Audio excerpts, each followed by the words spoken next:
All right, Shabbos, good morning. Let us begin by thanking our sponsors. To thank our Talmud Torah sponsors for the month of Shvat. Haba Aleinu L'Tova, Bracha Strimber, in loving memory of her husband, Avi Strimber, Avraham ben Kלמן Eliazer Halevi. And truly beautiful. We have a Talmud Torah sponsorship from Avi Tobias, one of our listeners from New Jersey, who Baruch Hashem dedicating the shiurim in this week in honor of the Shir, in honor of the Daf Yomi, and we thank Avi very much for his generosity. So with that, let us begin. So we are picking up today's Daf. Today's Daf is Chaf Gimel 23, and we are picking up on Chaf Beis and Beis Gufa, about 22 lines up from the bottom. Shabbos said, okay, it goes quickly. Says the Gemara, Gufa, Rav Ikla Bavel B'Tainis Sibur. Shabbos, remembering we had this. This is just whenever you see a Gufa, we know this already. Gufa is the Gemara picking up in a piece that we already explored in the previous Bryce. In this case, it's the story of Rav going to Bavel. So watch this. This is great. Rav Ikla Bavel B'Tainis Sibur. So remember we had the story yesterday. Rav went to Bavel. It was a communal fast day. Kam Kara B'Sifra. He got an aliyah. Remember again, yesterday we were discussing which aliyah he was getting fine. Pasach Baruch, Chasam Lo Baruch. So he made a bracha. He made a bracha when he opened the aliyah. Made a bracha when he opened the aliyah, or before when he began the aliyah. Chasam V'lo Baruch. But he went ahead and he concluded the aliyah. He didn't make a bracha. Nafa Kuli Alma and Payu. Everyone else, that means everyone else said tachanun. Literally, they fell on their face. Rav lo nafil alam pei. But Rav, however, did not say tachanun. So now both say the Gemara is darshaning over here. My time Rav lo nafil alam pei. So in yesterday's daf, we were fully focused on what aliyah Rav was getting and why he was only making a bracha at the opening of the aliyah and not at the close of the aliyah. Today we're focusing on a different issue. Why is it that when everyone sat down to say Tachanun, Rav didn't say Tachanun? My time Rav lo nafa alape, to which the Gemara says Ritzpa shalavanam haisa. The reason was because this shul that Rav was in had a stone floor. The Tanya we learned ve'even maskis lo titnu ba'artzim nishtachavos aleha ala itam iyatam nishtachave ba'artzichem aval atam nishtachave alavanim shal beis hamikdash. So we'll say halacha l'maisa. The Beis Hamikdash had a stone floor, and in the Beis Hamikdash there was an obligation of prostration. The halacha is you could prostrate yourself on a stone floor of the Beis Hamikdash, but you cannot prostrate yourself on a stone floor outside of the Beis Hamikdash. Kidu'ul damar ula asra Torah ela ritzba shel avanim bilbad. So we'll say this is one of these interesting halachas. There are a number of different things that it's interesting. There are things we do zecher l'mikdash, right, to remember that which was done on the Beis Hamikdash, and then there are things that we're not allowed to do because they're only done inside of the Beis Hamikdash. One of the things we're not allowed to do because it was only done inside of the Beis Hamikdash is prostration on a stone floor. That could only be done in the Mikdash itself, is not done outside of the Beis Hamikdash. Therefore, the Gemara suggests that the reason why Rav does not go ahead and do Nefilas Ryan, does not prostrate himself, is because the shul he was in had a stone floor. So the Gemara says, Ihachi, my Rav afilu kulanami. I don't understand. If that's the case, but remember, how did the story go? Everyone else was nafa alapayim, fell on their face. Rav did not. If it's a stone floor issue, then the truth is what? No one should be falling on their face. To which the Gemara says, no, kamei de Rav havi. Ultimately, again, the stone floor apparently was only in front of Rav. In other words, the stone floor wasn't everywhere in the shul, it was only right in front of Rav. So why doesn't Rav just get up and go sit somewhere else? Right? By Nefilas Apayim, let him go and sit by the tzibur. Right? And this way again, halacha l'maaseh, he could prostrate himself, he could do tachanun along with them. Lo boy lemitrach tzibura. No, because what happened? Rav understood that if he got up and went to a different makom, what's going to get up? If Rav gets up, what happens? Everyone stands up. He did not want to create that tircha de tzibura, and therefore he made a calculation that it is better just to not go ahead and prostrate himself, not to do nefilas apayim, rather than get up and cause tircha de tzibura. Okay, so the Gemara says, so another possibility is, this is not regular tachanun on both sides. Rather, Rav, because remember, regular tachanun, what we call nefilas apayim, right, falling on your face, That's not a problem if there's a stone floor. So what was the problem? Viba Yisema, Rav Pishut Yadayim Viraglayim Hava Avid. We'll say when Rav did Tachanun, he did a full prostration. A full prostration, what we call Pishut Yadayim Viraglayim, which literally means a complete spreading out of oneself on the floor. Rashi says, Kishay nofala apanav ushara tzibur la'ohya osikein. So we'll say, Rav, when he would do it the first time, would do a full prostration. The rest of the tzibur would not. So again, it's possible the stone floor was in the entire shul. The difference was that Rav, who did Pishut Yadayim Viraglayim, it's a problem. But everyone else, it was not a problem. To which the Gemara says, so the Gemara says, therefore, again, I will say what's happening over here is as follows. There's a stone floor in the entire shul. For everyone else who just says tachanun, like we say tachanun, your head on your arm, that's not a problem. But Rav, who normally did tachanun with pishut, yadayim, vraglayim, full prostration, you cannot prostrate yourself on a stone floor outside of the Beis HaMikdash. V'lipo alape, v'lo li'avid pishut yadayim, vraglayim. Let's listen to this. So, fine, don't prostrate yourself. Just Rav, just do tachanun like everyone else does tachanun. If that's time, just put your head on your arm and that's it. Lo mishani mimin hagei.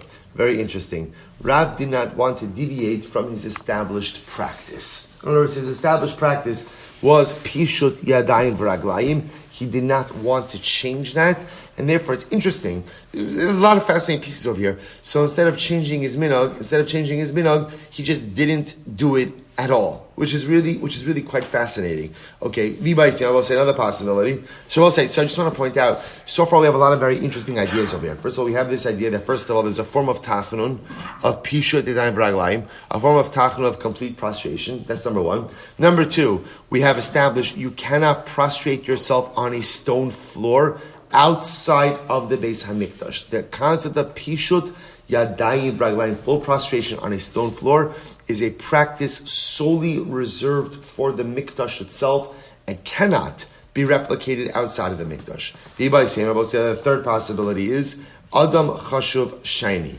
This is very profound. It's possible also that there's a difference for an Adam Chashuv, an important person, when it comes to prostration. How so? Kid Rabbi Elazar, first while on the bottom. Rabbi Elazar, Ein Adam Chashuv Rasha Lipa Alpanav, Ele Imkin Nana Yoshua Benun. So this is very interesting.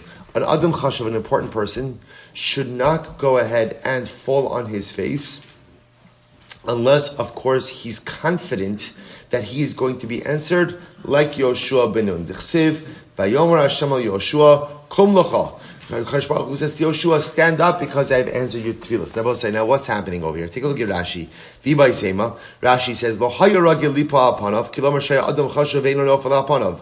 Ela imkein nana, kilomar ela imkein batuach b'masav shunana b'tfilaso. So we'll say, so this is very interesting.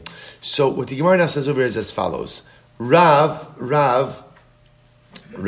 would have normally done Pishat Yadayim V'Raglayim. Now, I will say, now what I want to point out over here is, according to Rashi, Rav did Tachanun like everyone else, which means just falling on his arm.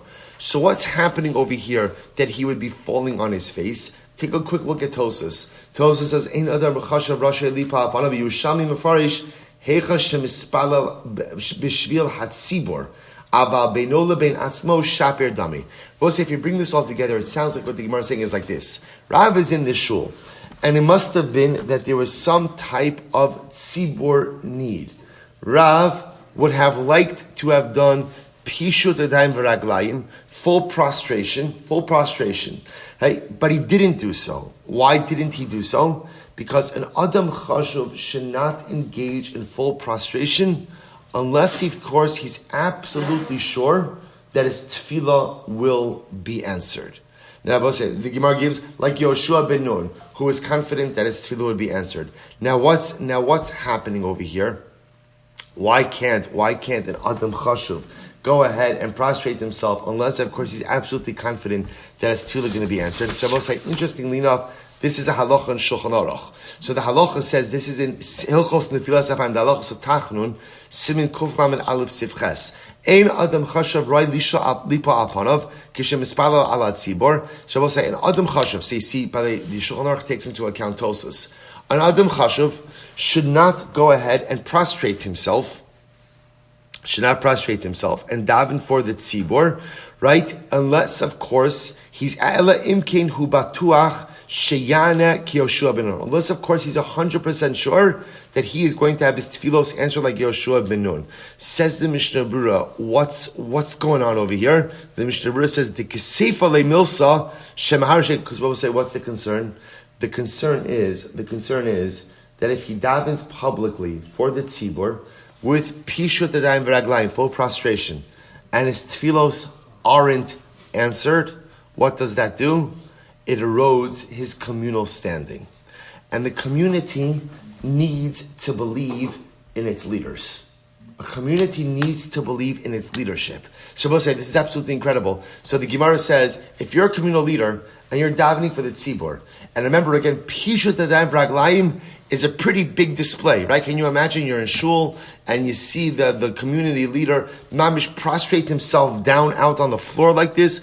That's big stuff. And if the tefillos aren't answered, it erodes communal trust in the leader. Now, both say now it shouldn't, because tefillos go unanswered for a whole variety of different reasons. But lamaisa, people are people, and they assume that if the leader, after such a display, is not getting his tefillah answered, maybe he's not such a chashuv a leader after all. It can erode public trust. And again, it's more important for the public to maintain its trust in its leadership. Therefore, the Gemara says, if you're a communal leader, if you are not absolutely sure that HaKadosh Baruch Hu is going to answer your tefillah like Yoshua ben Nun, don't do pishut adayim v'raglayim. Do not prostrate yourself b'tzibur. Very profound Gemara. But say, what I will point out is this sugya is actually very important for us. Why? When does this play a role? This plays a role for us on Rosh Hashanah and Yom Kippur. So say it's interesting. So the halacha is, the minhag is, that even if you have a shul where there's not a stone floor, like our shul, there's not a stone floor. So we'll say, so technically speaking, by Aleinu, when many of us have the custom to go ahead and literally this pishu daim raglayim, right? You're prostrating yourself on the floor.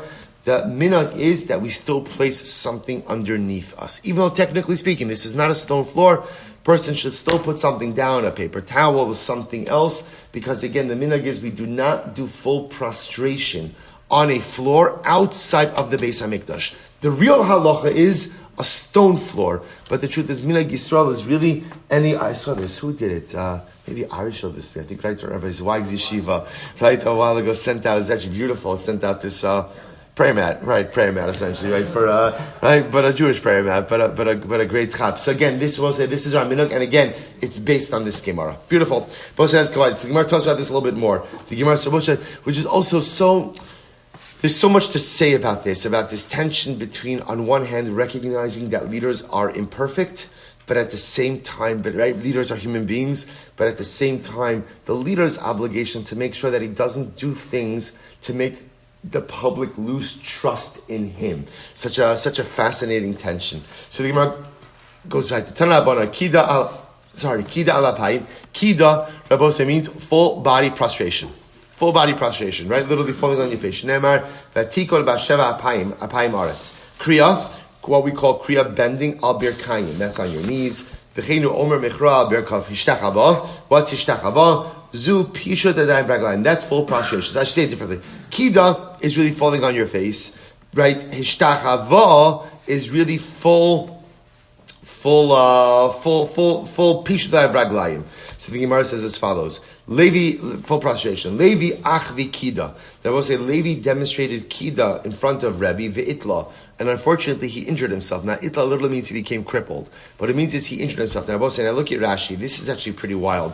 Rashi here describes what kida is. So if you look at kida achvi kida, noitz godlov v'nishran alein v'shocha ad shenoshek es haritzba. V'zokev umitoch she'ino yochal lishain al godlov ve'yada mesayos osa b'zikifaso v'tzarach lis amis b'maslav. So we'll say, essentially what kida is like this, if you could imagine, you pretty much pivot on your ankles and your calves, right? And you just go straight down.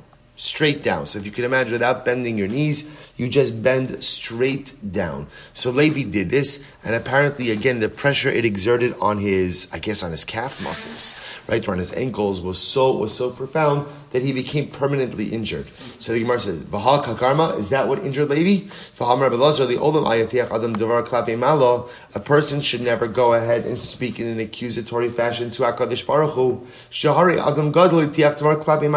Because it was a great man who spoke in an accusatory fashion to Hashem, Ve'itla, and he became crippled. Umanu, and who was it? It was Levi. So we'll say, so again, when did Levi speak in an accusatory fashion to HaKadosh Baruch Hu?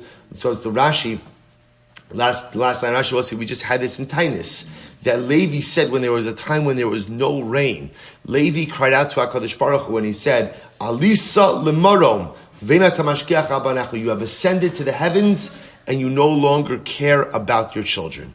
Pretty strong words. So the Gemara says, don't do that, right? Don't try that at home. Don't do that, because Levi did it, and ultimately, again, he suffered the consequences. So we'll say, so which one was it? Did Levi become crippled as a result of that? Did he become crippled as a result of Kida? To which the Gemara says, Hava hal gamrile. The truth is, both had a negative impact on Levi. Amar Rav Chiya bar Abin chazino luhu la'abai b'Rava dematzli atzluye. Ultimately, again, I saw both Abayi and Rabba. They're supposed to listen to this. The Masli Atzluya, that they would lay on their sides. Now, what does that mean? Look at Rashi. Rashi says, the Masli Atzluya al tzidehen v'lo noflin al pnein mamish lefishin adam chashav rasha li pola apanav. So we'll say it's very interesting. So Rav Chiya bar Avin said, I saw Abayi and Rabba.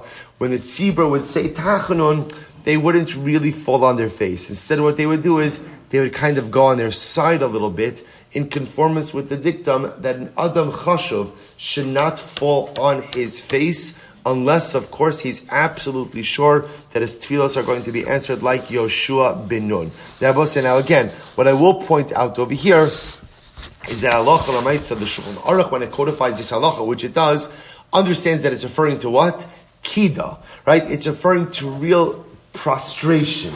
It's not referring to tachanun as we do it today, but yes, that Adam Chashuv should not engage in full prostration unless, of course, he's absolutely sure that his tefillos are going to be answered like Yoshua ben Nun. Very profound. So it says the Gemara, let's go back there. Top of Chav Gimel, B'Yom Tov Chamisha, B'Yom Kippurim Shisha.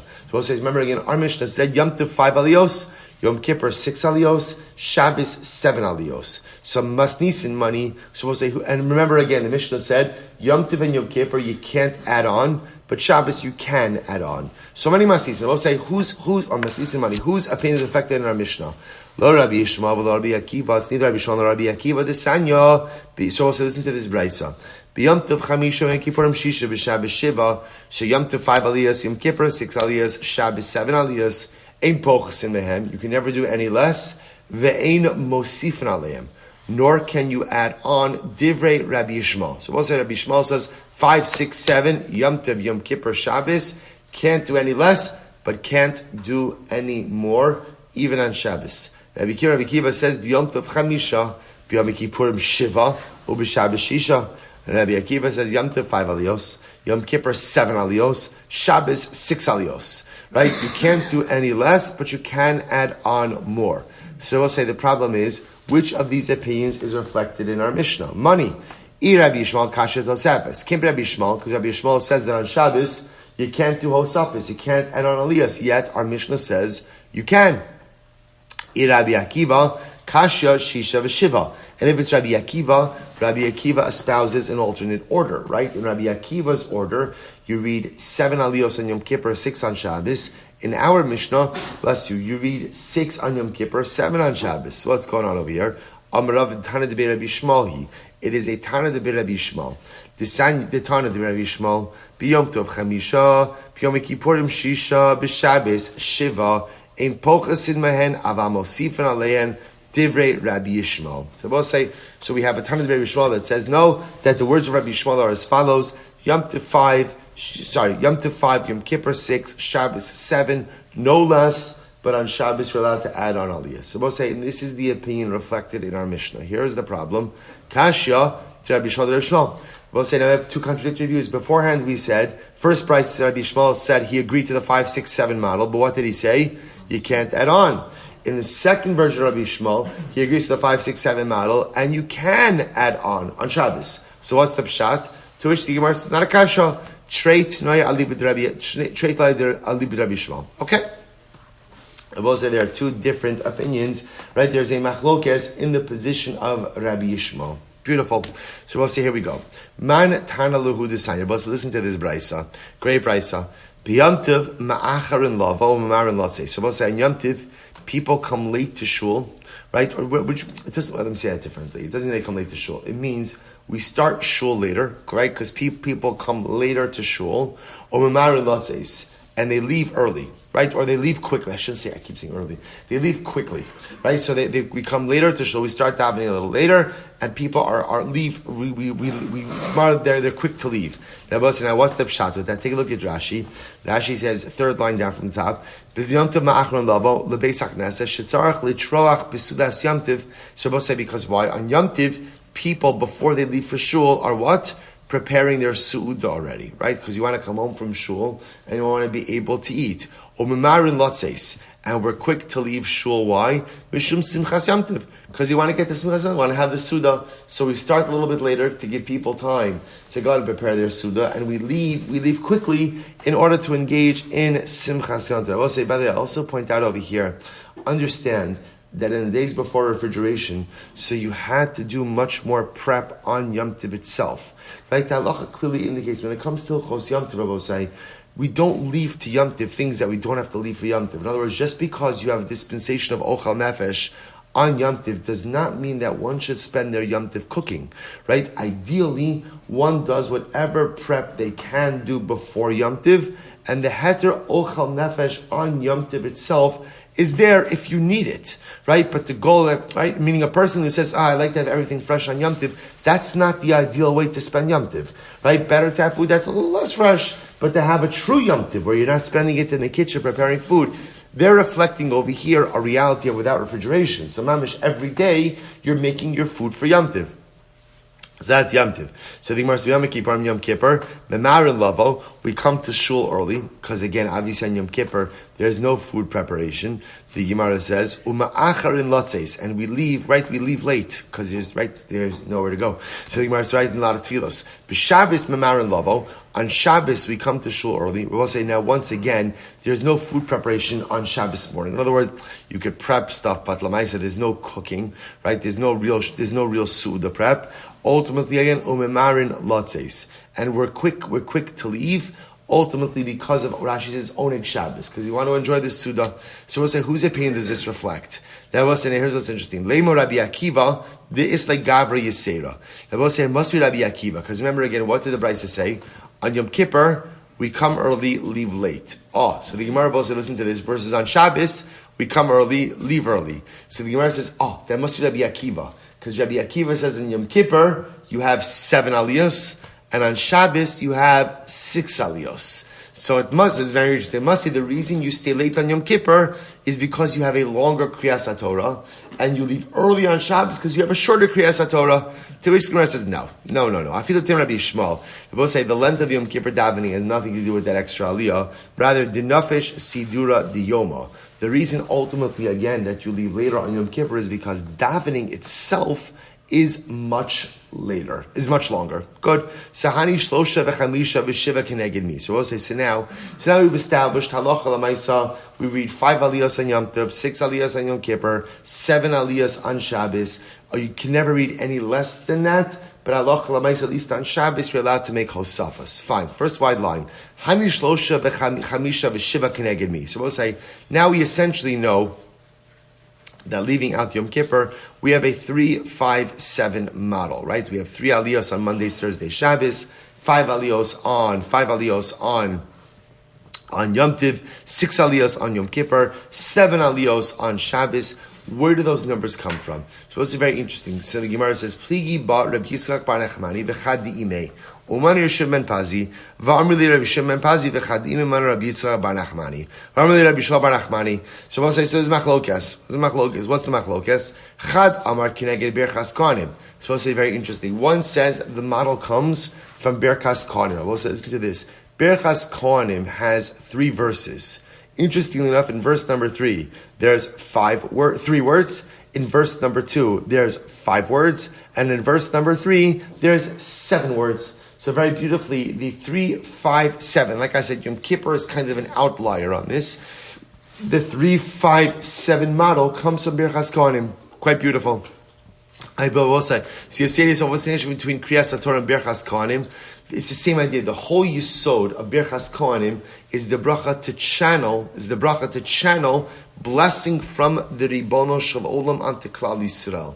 I will say the whole essence of Torah is the ability to channel bracha, ultimately again from the Ribono Shel Olam to Klal Yisrael. That's what Torah is. Torah, when I do the mitzvah, when I learn Torah, when I perform the mitzvos, I make myself into a kli, into a utensil that is capable of receiving and retaining blessing from the Ribono Shel Olam. I both say that HaKadosh Baruch Hu could want to bestow as much bracha as he would like, but I have to be a kli, I have to be a utensil that's capable of receiving it and retaining it. How do I make myself into a kli? Torah. Torah makes me into a utensil that is fit to receive and to retain blessing from the Ribono Shel Olam. That's why the structure of Kriyas HaTorah, which is the essence of Talmud Torah, corresponds to Birchas Kohanim. They both have the same goal. V'chad Amar, the other opinion said, mostly just in general, by the way, is a very important yisod in life, about in order to receive the Ribono Shel Olam's bracha, I have to be a kli that is ro'oi lakach. Sometimes we ask for things for HaKadosh Baruch Hu and we wonder why we're not getting them. And often we think it's an issue with God. But the shayla just is, am I a proper kli? Am I a good utensil? Because we'll say if you have the wrong kli, imagine for a moment you have the most beautiful, wonderful, delicious coffee, right? Beans roasted to perfection, everything. And you have a cup and you're holding the cup under the urn. There's only one problem. There's no bottom to the cup. There's no bottom to the cup. You could have a coffee thing that holds 57,000 cups. You're not going to get one drop of coffee because there's no bottom to the kli. If the kli is not fit, then the bracha just simply flows right through it. And it's such an incredible yisod for life. If I want bracha, the bracha is always there.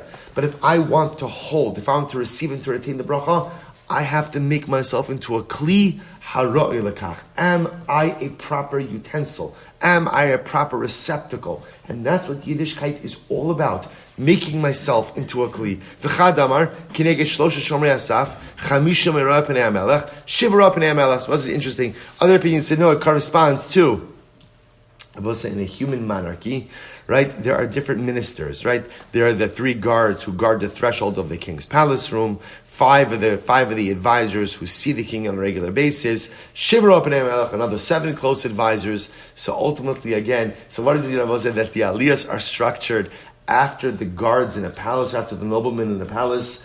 I will say Torah is our ability to come close to the throne. Right? Torah is how we forge a relationship with Hashem. How do you forge a relationship with the infinite? How do I, a basar v'dam, forge a relationship with the Ribono Shel Olam? And I will say the answer is through Torah. Torah allows me to be one of the ro'ei pnei hamelech, allows me to be someone who stands in the chamber of the king. And therefore, again, the structure of Aliyos is structured after the way a mortal king, again, these are psukim also based on Megillah Esther, right, based on the way a mortal king would go ahead and assemble his closest advisors around him. Tani Rav Yosef, Gimel Chamisha V'Shiva, Shlosha Shomrei Asaf, Chamish Shomrei Pnei Hamelech, Shivra Pnei Hamelech. Beautiful. Amrli Abaye. So this is great. So Abaye says to Shlomo Bar Nachmani, or whoever the second opinion was, Amrli Abaye, Ata Idna, my time alo parish lanmar. So Abaye says, Rebbe, why didn't you tell us this? In other words, why is this coming out now? Why didn't you tell us this beautiful idea before? Amrli responds back to him, Lo havi adana detzrichasulei. Right? I didn't know that you needed it. Right? Umi ba'isu minai milsa v'lo amri l'chu. Did you ever ask me and I didn't tell you? In other words, Abaye is saying to Shlomo Bar Nachmani, again, it's a machlokes who said this, but he's saying to the opinion who said this, this is so beautiful. Why did you never tell me this before? To which the Talmud Chacham responds. What does he respond? Very simple. You never asked. I'll say I learned this piece of, right, from Howard Brown actually taught me this idea. Right? If you don't ask, you don't get. If you don't ask, you don't get. And it's an incredible yisod in life. In so many different levels. In relationships, sometimes we think, right, my spouse should know what I need, even if they don't ask.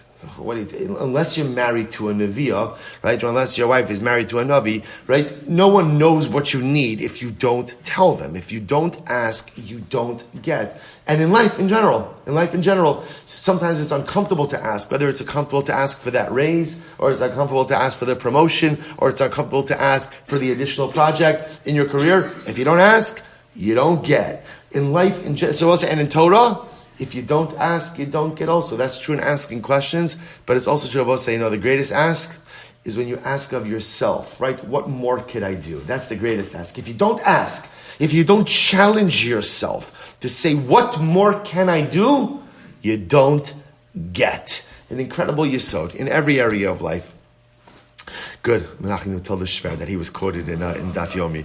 Good. Amar le Yaakov minal Rav Yehuda. Hani shish Yom Kippurim keneged me. So we'll say ultimately, so now interesting enough, the 357. So ultimately, again, we were speaking about this. This is great for weekday Shabbos weekday Yom Tov Shabbos. What about Yom Kippur? 6 aliyos of Yom Kippur. Amar le keneged shisha she'amdu mimino shel Ezra v'shisha mismalo. We'll say this is very interesting, corresponding to the 6 people who stood on each side of Ezra. Shne'emar vayamor Ezra Sofer al Migdal Eitz asher asu ledaber vayamor etzlo Matisya v'Shama v'Anya v'Uriya v'Cholkiya ma'asiyah al yamino u'mismalo Pedio Mishal Malkiya Chashum v'Chashbadna Zechariah Meshulom. So the Gemara says that's not 6, that's 7. Hainu Shiva, Hainu Zechariah. I'm sorry. So the Gemara says Hainu Zechariah, Hainu Meshulom.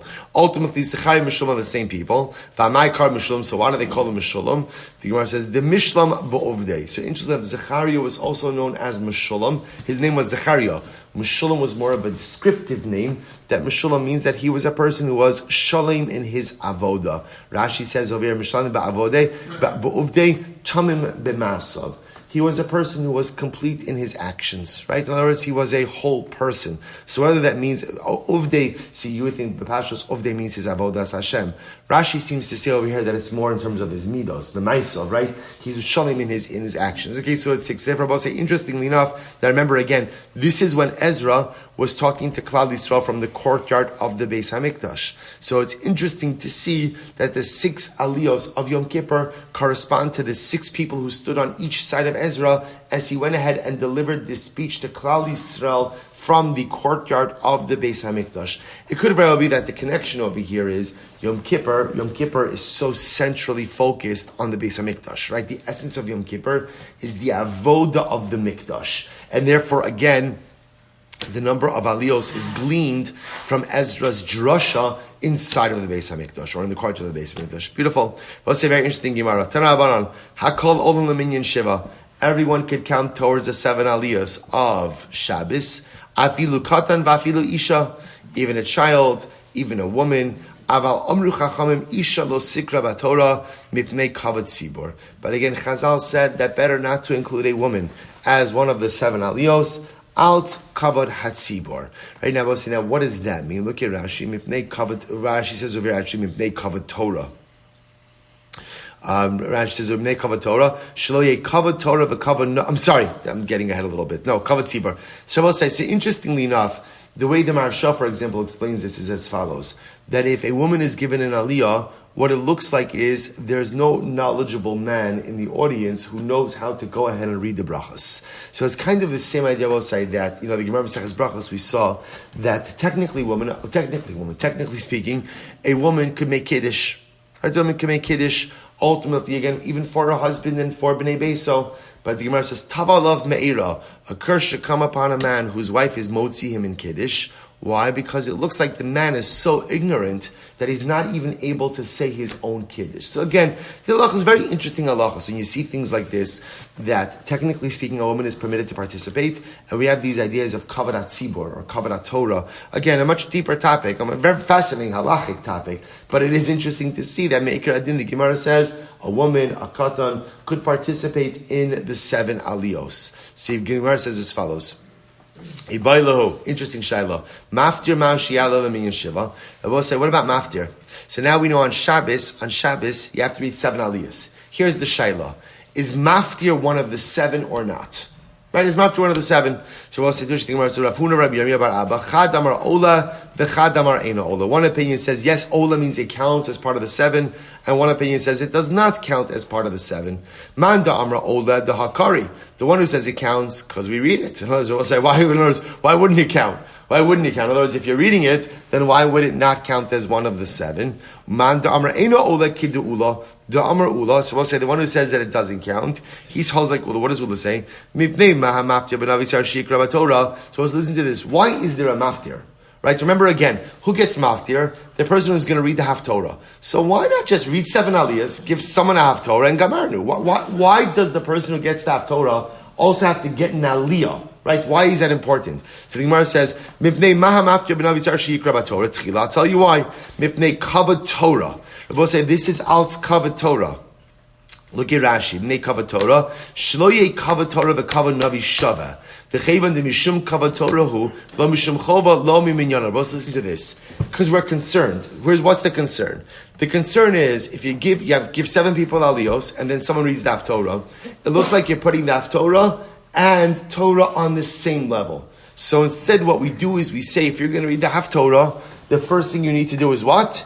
Get an aliyah b'Torah. You have to get an aliyah to show that kind of like Torah is the ikr, and it's the gateway ultimately again to Nevi'im. So what it's saying is there is no Haftorah without a maftir. So that creates the hierarchy that Torah is more important than Nevi'im. To which the Gemara says, "Mishum kavod Torah leminyan lo salk." Therefore, because maftir abosai is only there in order to do what? In order to show kavod haTorah, right? In order to show that Navi is not on the same level as Torah. It's not counted as one of the aliyos. Good. So we'll say this is machlokes. So is maftir counted as one of the 7 or not? Machlokes. So opinion that says it is. It says, look, you read it. Opinion that says it's not, because it's not really read for, why is it read for? It's only read for kavod Torah purposes. It's only read so that, because otherwise, if the person who's doing the Haftorah would just do the Haftorah, it looks like Haftorah and Torah are on the same level. By creating a maftir, you can't read Haftorah unless you get maftir. It shows that Torah is more important than Nevi'im, and therefore, again, because of that, it should not count as part of the 7. Says the Gemara Meisvei, "Hamaftir ben Navi lo yivchos me esrim ve'echad psukim keneged shiva shekara b'Torah." This is very interesting. A Haftorah should never be less than 21 psukim. Why no less than 21 psukim? Because again, that's 3. Because that corresponds to the 7 aliyos. And I must remember again, the minimum number of psukim for an aliyah is 3. So that gives you 21. To which we're ve'im isa. Esrim va'ar bahavyon. Then I both say, interestingly enough, and if maftir was reckoned as, right, if maftir doesn't count, and therefore maftir is reckoned as its own separate entity, then what should it be? It should be what? It should be 24. Because in reality you have quote unquote 8 aliyos. To which the Gemara says, Kevan de mishum kavod Torahu amadeis kenegdo nami loboy. No. Because once again, since the only reason I'm reading maftir is alt kavod Torah, therefore that does not need to be reflected in the number of psukim in the Haftorah. In other words, the psukim in the Haftorah correspond to the number of obligatory aliyos. But since the add-on aliyah of maftir is only there for what purpose? Is only there alt kavod Torah, therefore I don't need 3 corresponding psukim in the Haftorah. So maskif la Rava. So I'll say, so now the Gemara is jumping ship here just for a second. So now you were just talking about the fact that Haftorah can't have any less than 21 psukim. But maskif la Rava v'hari olo sechem safu dolo hadyan esrin v'chad v'karinon. So I will say, what about the Haftorah of olo sechem safu, which is in Yirmiyahu, that does not have 21 psukim, and yet we read it as Haftorah. Shiny hasam the salik inyana. So the Gemara says, no, it's different because I will say 21 psukim is in a vacuum, but if you have a Haftorah that is a self-contained subject, and that subject is contained in less than 21 psukim, that works fine as well. Is that true? So therefore, again, what you're telling me is, if it's not a complete topic, you have to read at least 21 psukim. So the Gemara says, I b'hamar Rav Shmuel bar Abba zin in sagin ha'ev ka'imna kamid Rabbi Yochanan. Many times I was in front of Rabbi Yochanan. V'chi hava karinan asara psuke amar lan afsiku, and we would read 10 psukim of Haftorah, and Rabbi Yochanan would tell us, okay, stop here. So which the Gemara says, listen to this. The Gemara says, Makom sheyesh Torgaman shiny. It was different there because in Rabbi Yochanan's shul, they had a Torgaman. I will say they had a translator, right? And the Torgaman would go ahead and translate also the Haftorah. The Tanya of Tachliva Bar Shmuel, lo shan el Makom shein Torgaman. Aval Makom sheyesh Torgaman posek. I will say, here's the difference. When there's no Torgaman, you read either 21 psukim or a complete topic, even if it's shorter than 21 psukim. Where there is a Torgaman, Rabbosai, and therefore again, there's translation on every psukim, you could stop even earlier, even if it's not Torah psukim, or even if it's not a complete topic. Rashi says, why? Tircha de tzibura. Tircha de tzibura. Because at a certain point in time, the Haftorah becomes too long, and therefore, Allah Chalamaisi, you could, right, Rabbi Yochanan said, shut it down. Right, essentially, he said that shut down Haftorah after some amount of time, because it was a Tircha de tzibura. Good, it was so beautiful. So now, just to point out what we know, beautiful, beautiful Gemara, we now again have our 3, 5, 6, 7 aliyos model, right? In Pochasin, no less, you could add on Shabbos. We now also know the symbolisms behind each of the particular number of aliyos per occasion. We also know that halacha l'maisa, again, maftir does not count as part of the minyan of 7. Haftorah should either be 21 psukim or complete topic, unless, of course, you have a Turgaman, in which case, again, you could stop the Haftorah even earlier. Beautiful. Ein parson al shma. Both say great soya. Ein parson al shma.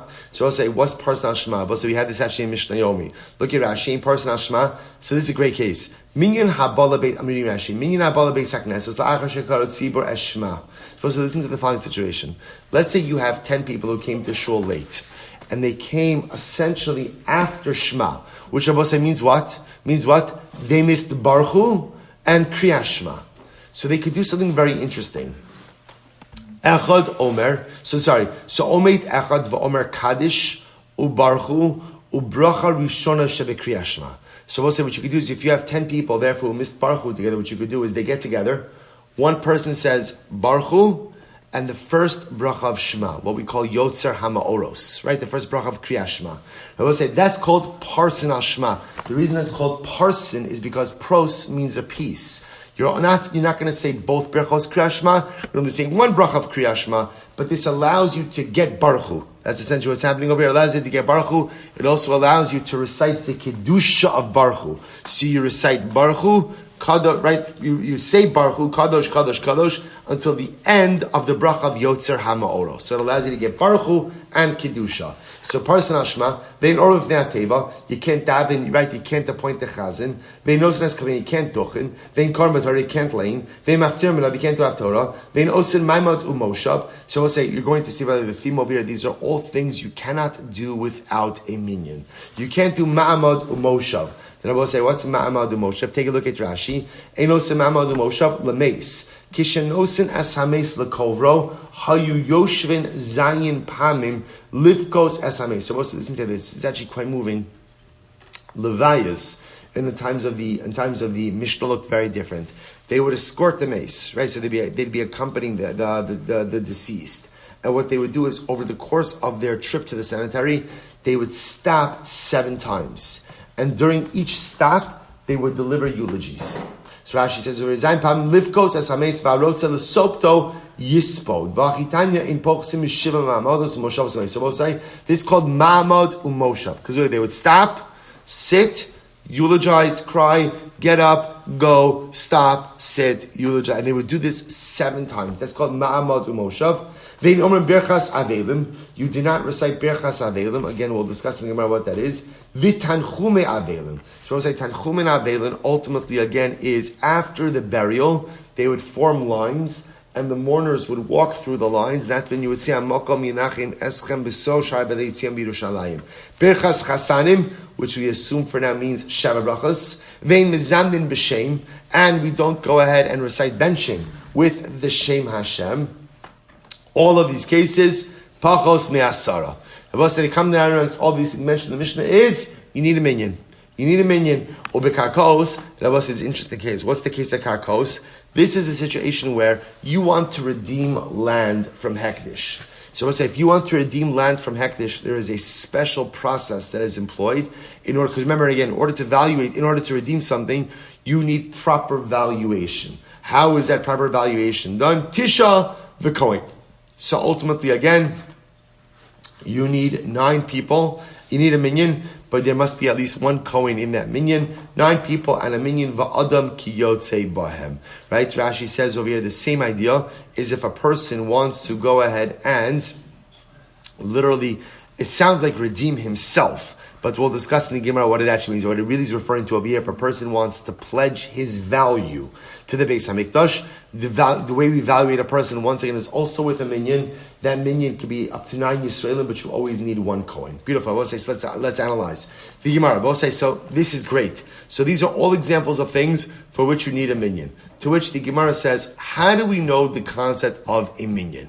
Right? Just how do we know this? In other words, how do we know the concept that there's an idea that a minyan has kedusha? So listen to this. Amar Rabbi Chibar Abba, Amar Rabbi Yochanan, Damar Kra. The pasuk says, "V'nikdashti b'soch b'nei Yisrael." I'll be sanctified within Klal Yisrael, which we learned what? Kol davar shebekdusha lo yehe pachos me'asar. That teaches me about any davar shebekdusha, any holy thing could only take place within a quorum of 10 men. Requires 10 Jewish men. I will say, so that's v'nikdashti b'soch b'nei Yisrael. I will be sanctified within Klal Yisrael. Any davar shebekdusha, holy matter, requires 10 men. To which the Gemara says, okay, my Masha, how do you see that in the pasuk? Right? How do you see it? Now I will say, now here, remember, what do I see from the pasuk? V'nikdashti b'soch b'nei Yisrael. That a davar shebekdusha has to happen where? Within Klal Yisrael. Which tells me that what do I need? What do I need? What do I need? A group, right? The Gemara says, oh, and what's a group? 10. So now we'll say, how do you know that? How do you know that a group means 10? Watch this. What is a great limud? This Tani Rabbi Chia, Asya toch toch. We make a gzera shava of toch toch. Ksif hacha. It says over here, v'nikdashti b'soch b'nei Yisrael. It says here, I will be sanctified b'soch b'nei Yisrael. Uksif hasam hibadlu mitoch ha'eda me'itoch ha'eda. Now watch this. This is a multi-tiered drasha.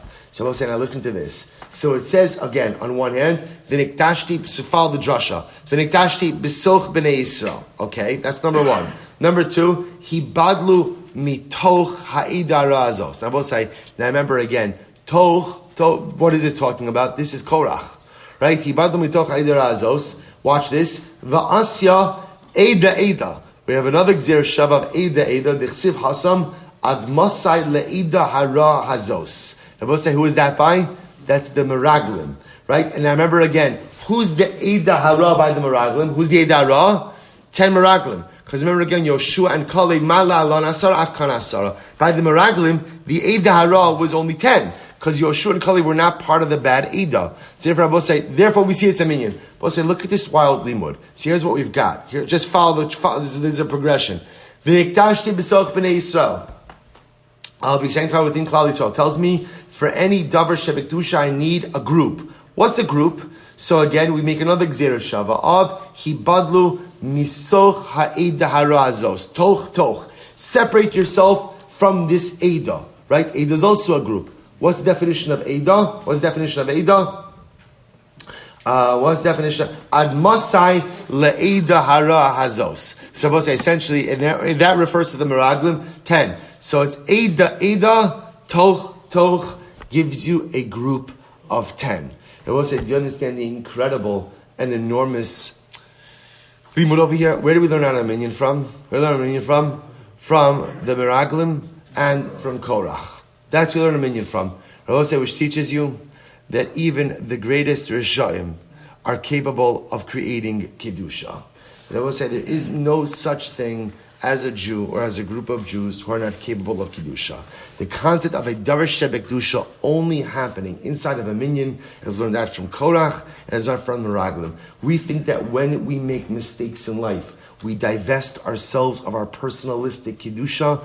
Kamash Malon, the entire Makar, the entire source of a minyan comes from Korach and the Meraglim. No matter how much I mess up in life, I always retain the ability to generate Kedusha. Incredible. Absolutely incredible. Let's go back there. Vein osin ma'amad u'moshe pachos mi'asara. You can't go and do ma'amad of Moshe. So what's right? This is by the levaya, escorting the dead, getting up, sitting down, delivering a spade. You don't do less than a minyan. Says the Gemara, says kevan debai lemeimar amdu yikarim amodu shavu yikarim shavu b'tzimei asar lav orach ara. So what's right? The formulation for Ma'amad of Moshe was stand up, precious one, stand up, sit down, precious one. So he's speaking to a group. So whenever you're speaking to a group, what the Gemara essentially says is a group always means what? A group means 10. A group means 10. Rashi says, Lav orach ara la'atriach shaliach lekach lekros in yikarim. They will say, Levias, you had like someone who was calling out, stand up, precious one, stand up, sit down. So it doesn't look bakavadik if it's less than 10 people. So you have to have a minyan, otherwise you don't use this formulation. My birchas avelim. What's birchas avelim? Birchas rachba. I will say this was the bracha they used to say in the street. Do you remember? We saw this in Moed Katan. There was a whole formulation that they used to have again. The avelim would sit in the street, have in a public place, have their sudas have their meal of consolation, and there was a whole bracha that was said for the avelim. Birchas avelim ba'asara ve'ein avelim in aminyan. The bracha that we don't do this anymore today, but the bracha that you give to the avelim, that's done with 10. That's done with 10, and the avelim are not part of the 10. Birchas avelim ba'asara ve'ein avelim in aminyan. The bracha, I'm sorry. Birchas avelim ba'asara, you need a minyan for the birchas avelim, but ultimately the avelim are not part of the 10. Birchas chasanim ba'asara, you need 10 for shever brachas. The chasanim in aminyan, and the chasan is one of the 10. Otherwise, we'll have to stop over here for today. We'll pick up a minyan with the rest of this sugya tomorrow. Shkoyach.